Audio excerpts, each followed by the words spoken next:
Hello and a very good evening. You're watching the news tonight on Rajya Sabha television with me, Frank Pereira. Here are the headlines. Union Cabinet to be reshuffled, swearing-in ceremony of new ministers to take place before Prime Minister Modi leaves for BRICS summit to China tomorrow.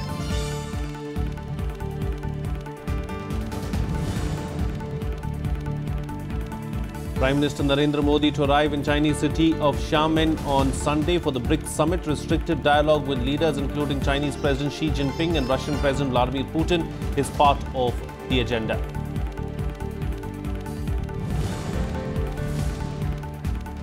Terrorists killed in encounter with security forces in Kulgam in Jammu and Kashmir. Encounter comes a day after terrorists killed a policeman on the Srinagar-Jammu National Highway.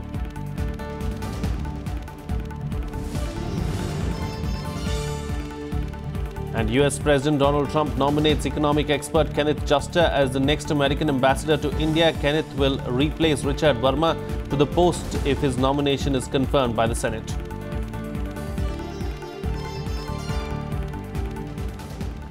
Kalraj Mishra, Union Minister of Micro, Small and Medium Enterprises, confirmed that he submitted his resignation from the cabinet ahead of the reshuffle scheduled for Sunday. Besides Mishra, Union Ministers Bandaro Dattatreya, Rajiv Pratap Rudy, Sanjeev Kumar Balyan, Phaggan Singh Kulaste and Mahendra Nath Pandey had resigned on Friday. हम कार्यकर्ताओं के हैं, कार्यकर्ता हमारा है। कलराज मिश्रा ही केवल बने रहे, ये हमने कभी किया नहीं। आप मेरे बारे में निर्णय ले सकते हैं। और इसलिए जब ये रिसफल की बात आई थी, तो राष्ट्रीय अध्यक्ष जी ने मुझे बुलाया था और बहुत संकोच से कहा था, कलराज जी क्या करें? मैंने बताइए हम बिल्कुल तैयार हैं, कहिए बात प्रधानमंत्री से मिल लीजिए। मैं प्रधानमंत्री से मिला, मैंने कहा कि मैं उस पर तत्पर हूं। तो प्रधानमंत्री जी ने बड़े आत्मीयतापूर्ण ढंग से और भावुक होकर उन्होंने कहा, कलराज जी, फिर वही शब्द प्रयोग किया था उन्होंने, कहा ठीक है। और मैंने त्यागपत्र दिया, बल्कि उसी समय लिख के दे रहा था, क्या हम 2 तारीख को स्वीकार करेंगे? मैंने कहा तब ठीक है, तो टाइप करके देंगे। The Prime Minister Narendra Modi will raise the issue of Pakistan-sponsored terrorism in the BRICS summit that will be held in Xiamen next week. He is also expected to raise the problems in cooperation among developing countries. The Prime Minister will be in China between the 3rd and the 5th of September, after which he will proceed to Myanmar. When Prime Minister Narendra Modi visits Chinese city of Xiamen on Sunday, he will have on his agenda a restricted dialogue with BRICS leaders, including Chinese President Xi Jinping and Russian President Vladimir Putin. During this session, we'll focus on global economic situation and international economic governance, national security and development, and international and regional issues. This will be followed by a BRICS plenary session, where the leaders will discuss the practical cooperation for common development, people-to-people exchanges, and cultural cooperation and institutional building. The Prime Minister will also take part in the BRICS Business Council meeting, where a report will be presented on the growth of business. Modi will also take part in the plenary session and signing of 3 MOUs on common development and future cooperation. Documents for the BRICS summit will be signed. It is expected that there will be at least 4 such documents. BRICS Action Agenda on Economic and Trade Development is the first one. BRICS Action Agenda on Innovative Cooperation is the second one. Third is Strategic Framework of BRICS Custom Cooperation. And the 4th document will be MOU between BRICS Business Council and New Development Bank. In the evening of the 4th, the BRICS leader will be joined by the leaders of the 5 guest countries and their spouses for a welcome ceremony and a banquet. The last day of the summit will be devoted to meetings of the BRICS leaders with representatives of the 5 guest nations. There will, however, be no expansion in the membership of BRICS, a proposal of China that India had opposed. The next day, which is the 5th September, there is a BRICS Emerging Markets and Developing Countries Dialogue. This is an opportunity for the BRICS member countries to exchange views with the developing world and to build broader partnership for development. In the afternoon of the 5th, Prime Minister will depart for the second leg of his tour to Myanmar. The BRICS summit is taking place at a time when India and China have managed to avert a conflict over the border issue in Doklam. India has also boycotted a Chinese road project that passes through Pakistan-occupied Kashmir. All eyes will be on how the world's fastest-growing economies will handle the issues. The success of this BRICS summit will depend on attitude of China. The initial indications also show that China understands the sensitivity of India, and that is why it wants business and it did not call Pakistan as a guest. Akhilesh Suman for Rajya Television with camera person Kamaljeet in Delhi. Well, massive protests erupted in Chennai today, a day after a 17-year-old medical aspirant committed suicide. The Dalit student petitioned the Supreme Court against its order to Tamil Nadu to follow the national eligibility and entrance test for admissions to medical courses. She took the extreme step after she failed to get admission into a medical college. Here's more. Hundreds of protesters staged rallies and blocked roads in Chennai on Saturday, demanding justice for S. Anita, the 17-year-old Dalit student who had gone to the Supreme Court against the common entrance exam for medical colleges. Anita committed suicide on Friday, allegedly after she did not get admission into a medical college. Workers from different opposition groups demonstrated at different locations in the city, blaming the centre as well as the state government for their failure in getting an exemption from NEET. Anita, who +2 student who scored 196 cutoff in state board examination, who cannot enter into medical entrance. He is a medical aspirant, her 12 years old dream is now gone. She is suicided. So we are condemning the death. We are asking central and state government who are imposing NEET this year to our students is responsible for this suicide. And we are asking complete exemption for NEET in imposing Tamil Nadu do not want NEET in medical entrances. The CPIM and its student affiliates SFI and DYFI staged a road blockade, after which they were detained by the police. Leaders cutting across party lines expressed grief over the incident. NEET exam में जो merit में आती है उनको admission मिलता है। जिस तरह एक दलित समाज की लड़की थी और शेड्यूल कास्ट में भी मेरिट होता है, तो जो जितनी सीटें हमारी होती है उतनी सीटें भरी जाती है। तो ये तो दुख की बात है कि भाई उन्होंने सुसाइड किया है, लेकिन आगे उसके संबंध में क्या कर सकते हैं इसके बारे में गवर्नमेंट ऑफ इंडिया विचार करेगी। लेकिन जहां तक मेरिट का सवाल है, तो मेरिट के सवाल के माध्यम से अगर कोई एक आधा मार्क भी कम होता है तो मतलब एडमिशन मिलता नहीं है। तो मुझे लगता है मैं स्टूडेंट को मैं आह्वान करता हूं कि आप नियम को फॉलो करना चाहिए। जिस तरह सुप्रीम कोर्ट में भी वो चले गए, लेकिन सुप्रीम कोर्ट ने नीट एग्जाम की जो पद्धति है उस पद्धति के मुताबिक ही मतलब एडमिशन होता है, इसलिए उसकी जो अपील था वो खारिज कर दिया था। तो ये तो दुख की बात है कि भाई वो लड़के ने आत्महत्या की, सुसाइड किया है। लेकिन जरूर अगर ऐसा होता है तो गवर्नमेंट ऑफ इंडिया जरूर इसके बारे में विचार करेगी और उसमें क्या बदल कर सकते हैं क्या। This is really a result of the entirely callous approach of the central government. And as far as AIDMK government and Tamil Nadu is concerned, they have been making so many promises which have proved to be false. And the BJP government has no sensitivity. What did they do with the Rohit Vemula case? Completely insensitive to the realities that Dalit students and universities face.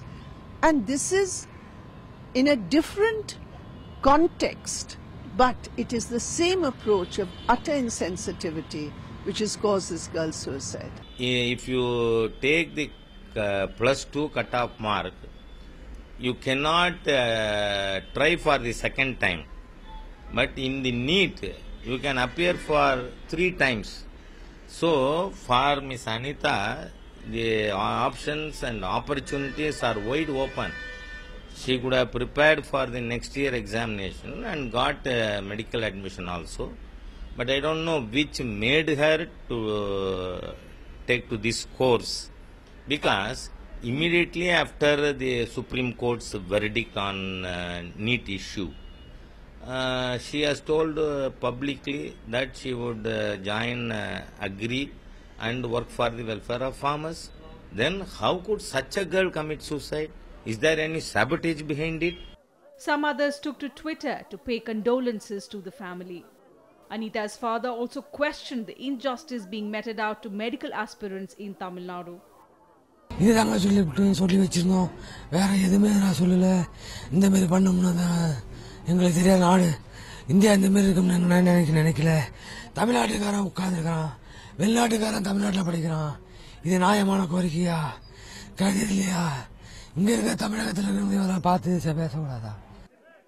Chief Minister E. Palaniswamy announced a compensation of 7 lakh rupees and a government job to a member of Anita's family. 17-year-old Anita had secured 1,176 marks out of 1,200 in her Class 12 examination, 199.75 out of 200 for engineering and 196.75 for medicine. Her marks would have guaranteed her a seat in either stream without need.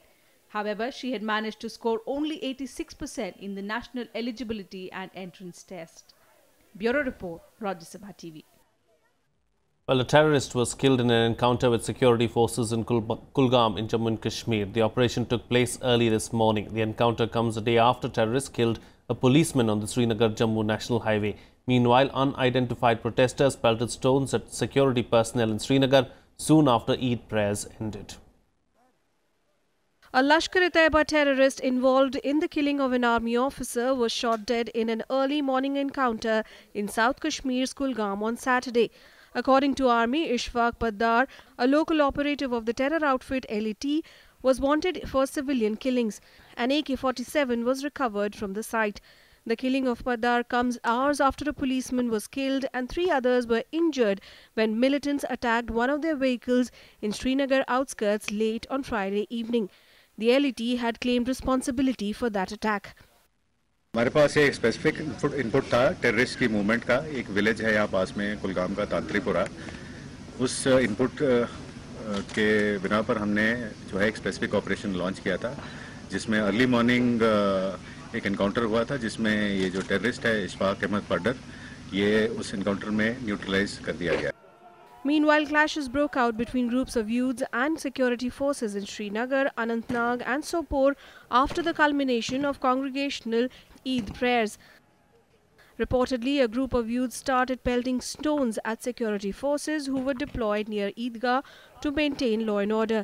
In retaliation, security personnel used tear gas shells to disperse the protesters. No casualty has been reported. Bureau Report, Rajya TV.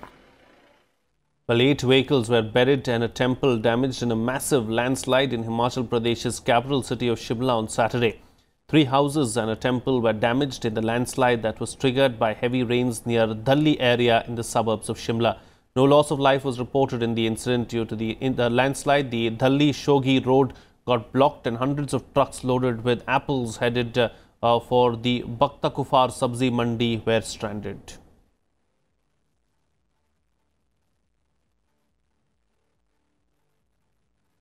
Meanwhile, heavy rains caused severe flooding in Odisha's capital, Bhubaneswar. उसके मुताबिक अभी कोई जान का कोई नुकसान नहीं है.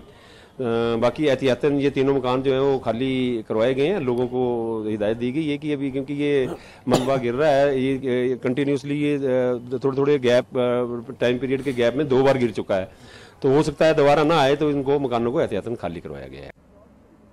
Meanwhile, heavy rains caused severe flooding in Odisha's capital, Bhubaneswar, due to an unrelenting downpour since Friday. Roads and railway tracks are inundated, bringing life in the city to a grinding halt. Hundreds of houses in the region are submerged, spelling more trouble, and Met Department has predicted more rain in the next 2 days.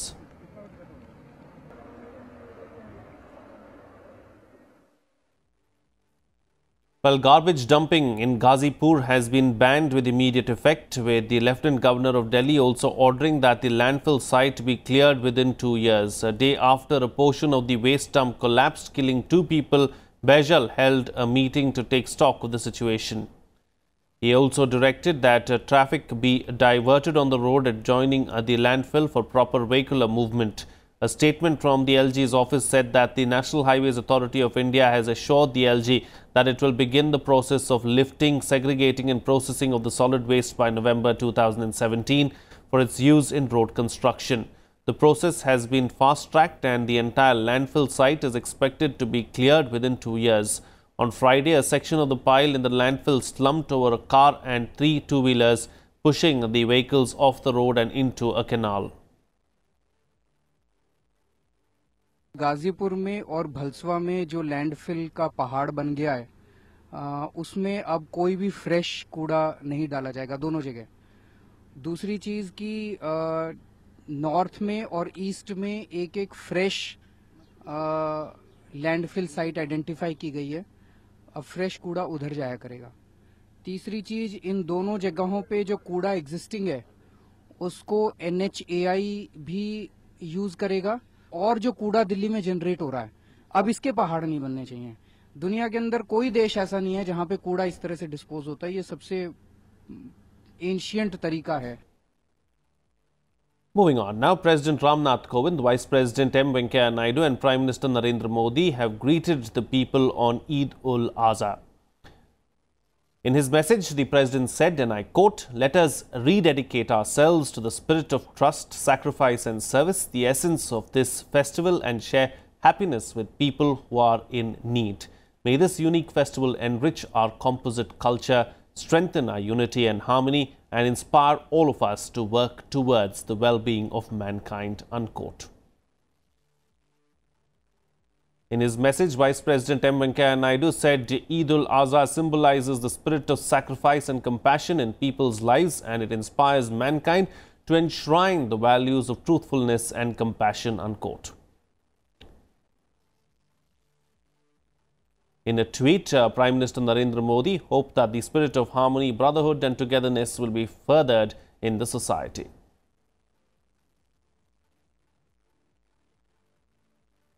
Well, on a visit to Andhra Pradesh, President Ram Nath Kovind today offered prayers at the Tirupati Venkateshwara Temple. The President was accompanied by his wife Savita, son Sri Prashant Kumar and daughter Swati.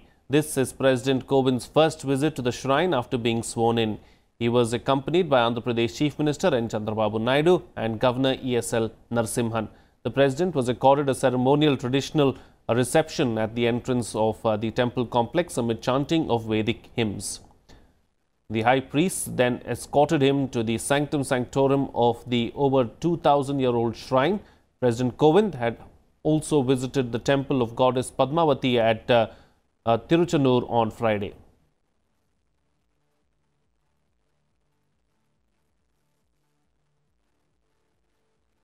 Well, Delhi Chief Minister Arvind Kejjiwal called on Vice President M. Venkaiah Naidu today. The meeting at the Vice President's house was attended by Deputy Chief Minister of Delhi, Manish Sisodia. The Vice President, who extended a warm welcome to Kejjiwal, expressed his happiness at the meeting. Union Minister for External Affairs, Sushma Swaraj, also called on the Vice President today.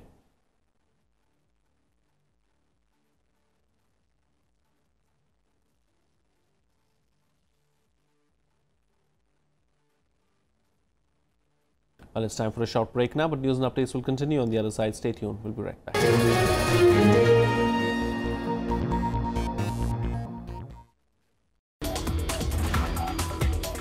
We have to think of manned space program. Why we need manned space program is there's a very interesting study which has been done that moon has got plenty of helium-3 raw material. BrahMos is concerned, once we established supersonic, we also wanted to take lead further. So we launched a hypersonic program. We have now got very good number of people working on hypersonic program. ISRO is also working on hypersonic program. It is now it's time to really take off hypersonic, which is going to be the future as far as the cruise missile is concerned. Watch Eureka with Dr. A. Shivathanu Pillai, Honorary Distinguished Professor, ISRO, only on Rajya Sabha television.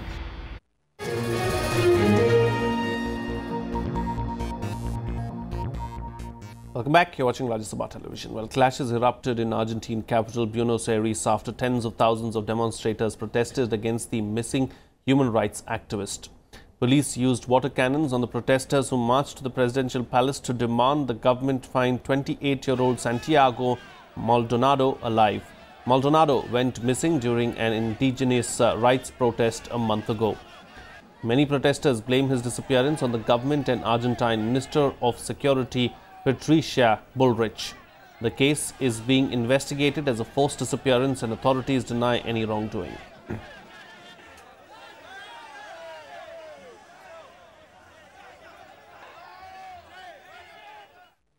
Well, US President Donald Trump has nominated economic expert Kenneth Juster as the next US ambassador to India. The nomination was announced by the White House on Friday evening. It will have to be now approved by the Senate. Kenneth will replace Richard Verma if his nomination is confirmed. The position has been lying vacant since January 20th after Richard Verma resigned. Juster, 62, is the Deputy Assistant to the US President for International Economic Affairs. Juster played a key role in developing the Civilian Nuclear Cooperation Agreement between the US and India as Under-Secretary of Commerce. Juster still holds the position of Acting Counselor of the Department of State.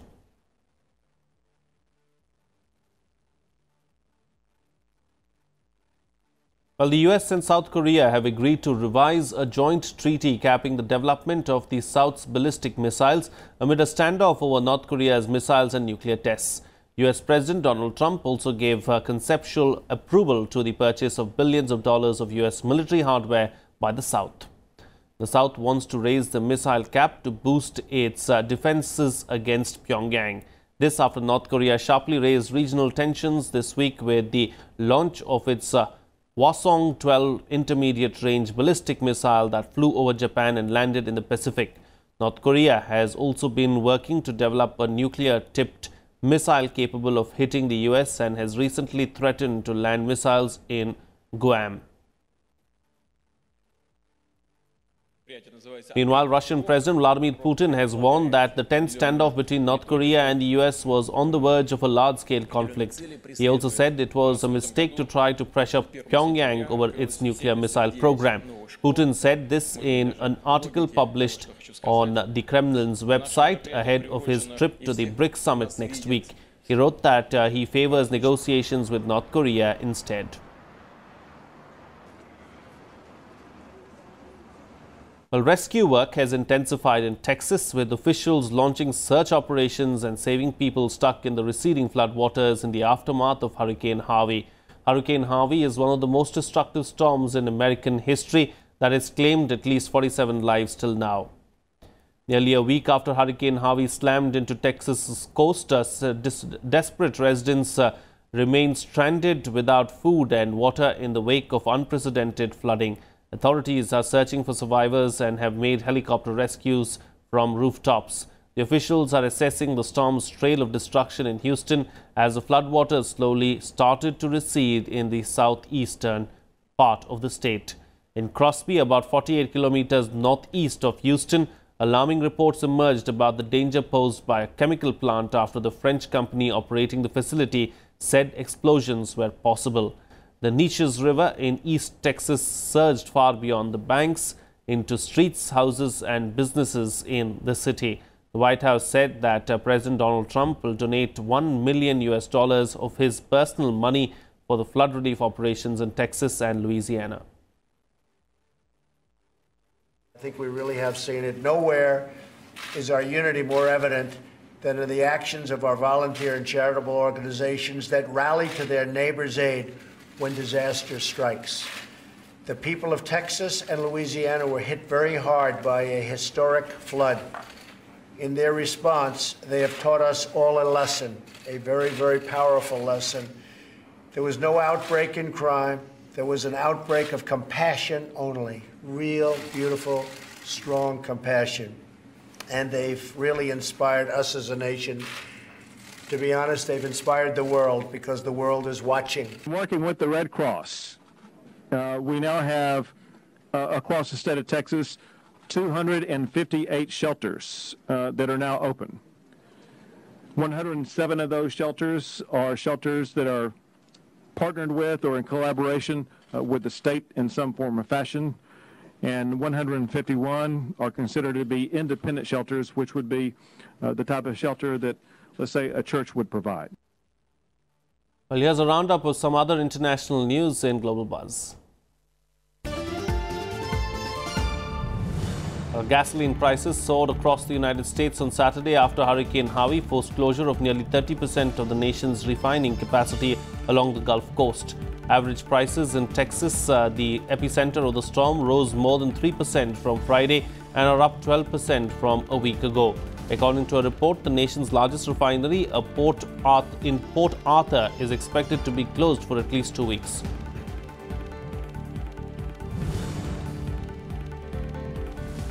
China has made full preparations for this year's 16th typhoon Mawar, which is expected to make landfall in Guangdong province on Sunday. The National Meteorological Center issued an orange alert for Mawar, forecasting gales and heavy rains. Border guards also intensified their patrolling on the fishing harbour.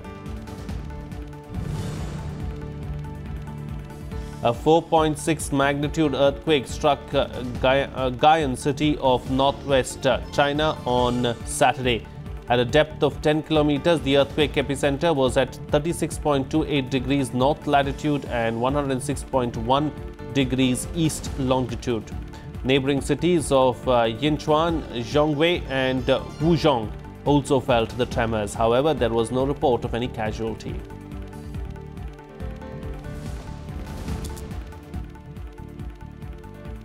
Well, that's it on this newscast. Good night.